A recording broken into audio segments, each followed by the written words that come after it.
और डीएनए में अब भारत रत्न डॉक्टर भीमराव अंबेडकर की बात करते हैं। इस मौके पर देश भर के राजनीतिक दलों में डॉक्टर अंबेडकर पर वैचारिक कब्जा जमाने की होड़ सी लगी हुई थी।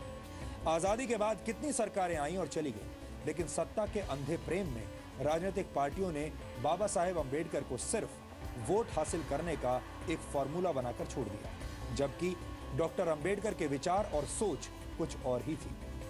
आज का दिन सिर्फ डॉक्टर अंबेडकर का जन्मदिन ही नहीं है।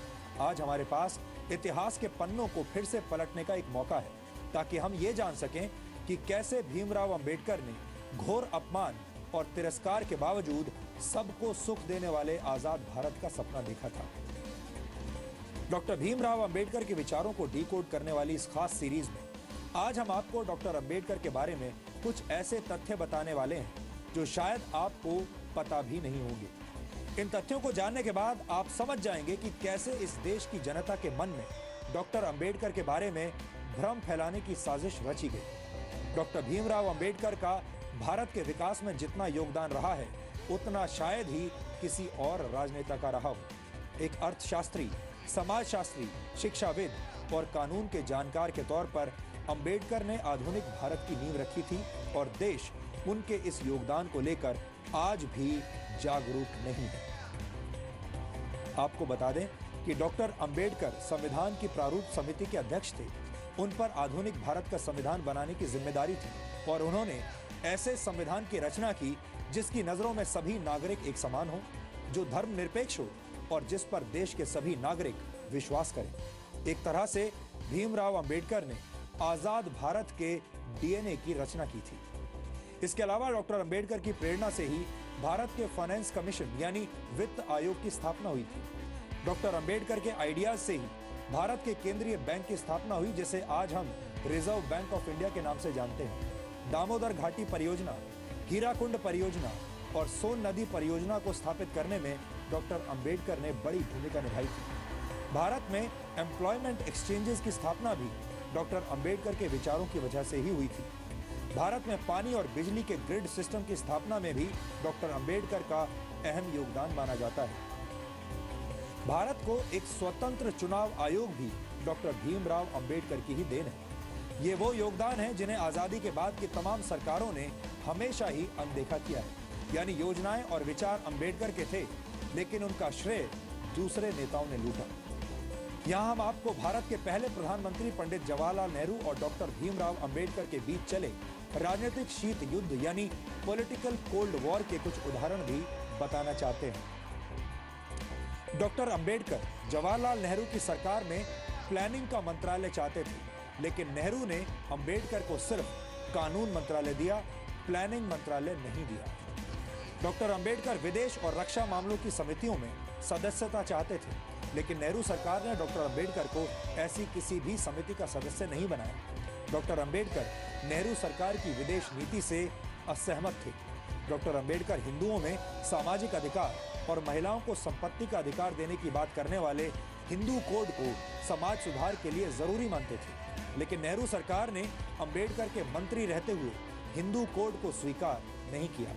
यहाँ तक कि डॉक्टर अंबेडकर को भारत रत्न सम्मान देने के लिए भी कोई पहल नहीं की गई। उनकी मौत के 34 वर्षों के बाद 1990 में वीपी सिंह सरकार ने उन्हें भारत रत्न से सम्मानित किया, जबकि कांग्रेस ने डॉक्टर अंबेडकर को भारत रत्न से सम्मानित करने के लिए कोई कदम नहीं उठाया। अब आप समझ गए होंगे कि बाबा साहेब डॉक्टर भीमराव अंबेडकर से जुड़ी तमाम सच्चाइयों को हमसे और आपसे कैसे दूर रखा गया है। इन सच्चाइयों को जानना और समझना आधुनिक भारत के निर्माण के लिए बहुत जरूरी है। डॉक्टर अंबेडकर को जातियों की सीमा में बांधना और उन्हें सिर्फ दलितों के मसीहा के तौर पर पेश किया जाना उनके साथ बहुत बड़ा अन्याय होगा। इसीलिए आज हम डॉक्टर अंबेडकर के मूल विचारों को आपके लिए डिकोड कर रहे हैं।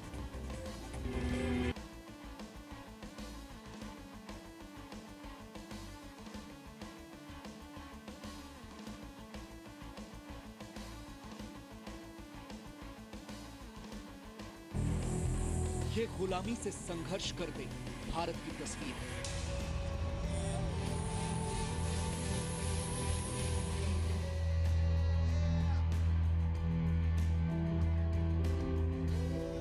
सैकड़ों वर्षों के संघर्ष के बाद हम आज आजाद तो हैं, लेकिन देश के कई नागरिक ऐसे हैं जो आज भी अपने हक की लड़ाई लड़ रहे हैं।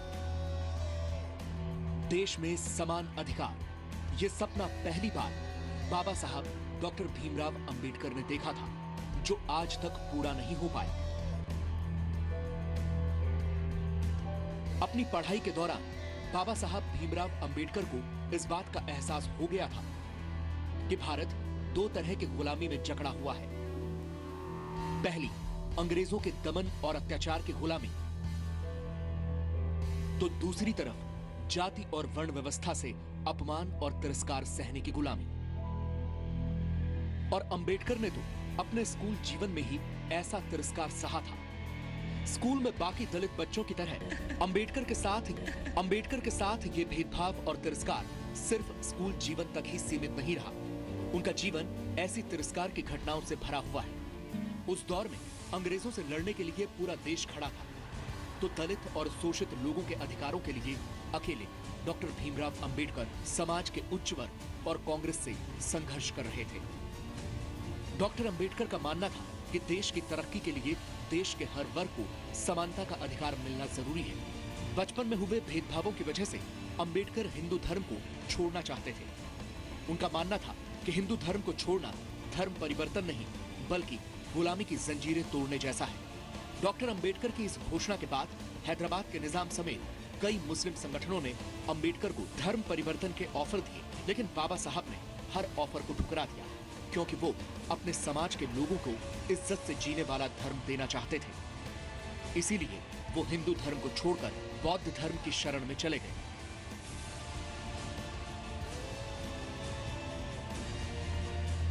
पंद्रह अगस्त 1947 को आजादी का जश्न डॉक्टर बाबा साहब अंबेडकर के लिए एक बड़ी जिम्मेदारी लेकर आया। देश की नई सरकार को देश का संविधान बनाने के लिए एक काबिल व्यक्ति की तलाश थी, जिसे कानून की जानकारी के अलावा देश और दुनिया की समझ और समाज की जरूरतों के बारे में पूरी जानकारी हो। और ये तलाश डॉक्टर अंबेडकर पर खत्म हुई।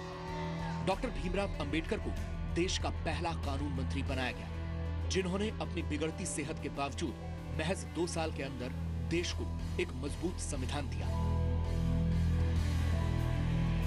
अंबेडकर ने 1951 में हिंदू कोड बिल तैयार कर संसद में पेश किया,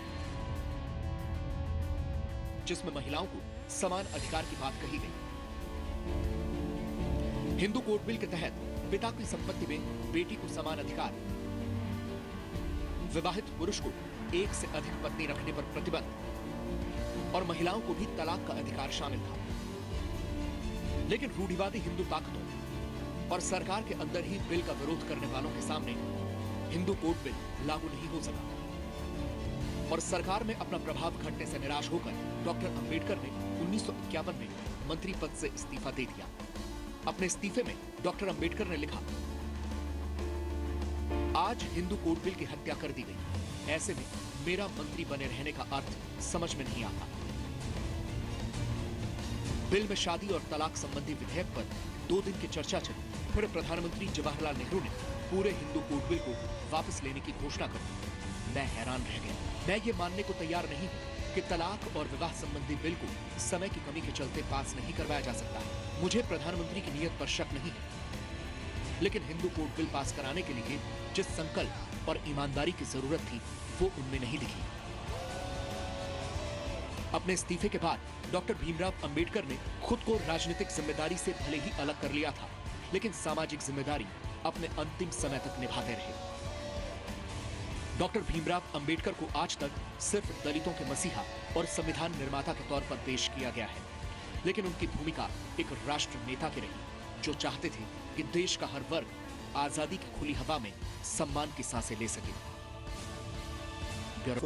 देश की तमाम राजनीतिक पार्टियों ने भी उन्हें खूब याद किया और हर किसी में डॉक्टर अंबेडकर पर कब्जा जमाने की होड़ लगी हुई थी।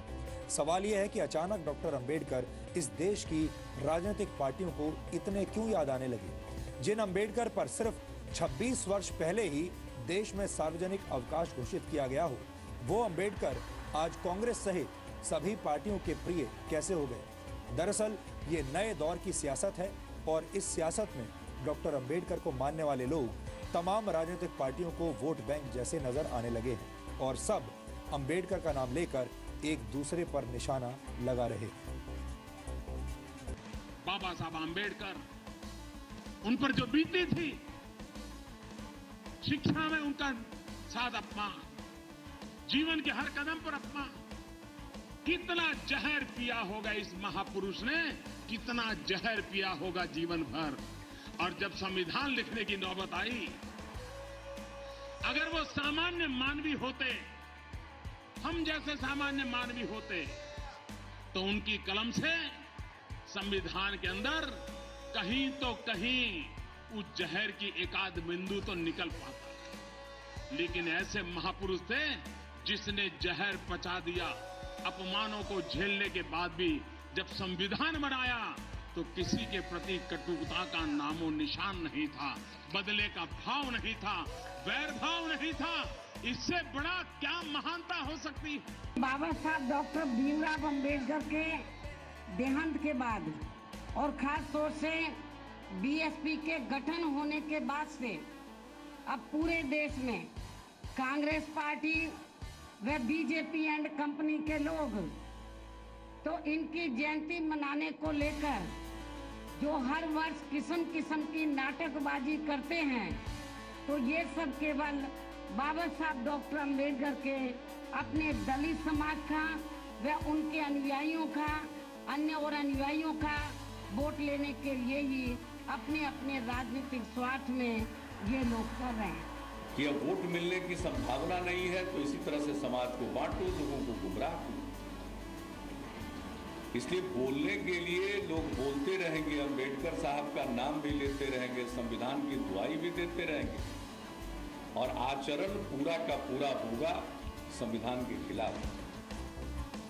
आज तक भीमराव अंबेडकर को सिर्फ दलित अधिकारों के लिए संघर्ष करने वाले नेता और संविधान निर्माता के तौर पर ही पेश किया गया, लेकिन आज हमने आपको दिखा दिया कि कैसे डॉक्टर अंबेडकर की छवि के साथ एक सोची समझी साजिश रची गई और उनके योगदानों का श्रेय किसी और ने ले लिया।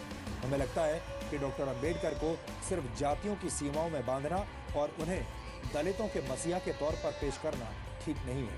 हमें उम्मीद है कि डॉक्टर अंबेडकर के विचारों को डिकोड करने वाली हमारी ये सीरीज आपको पसंद आ रही होगी।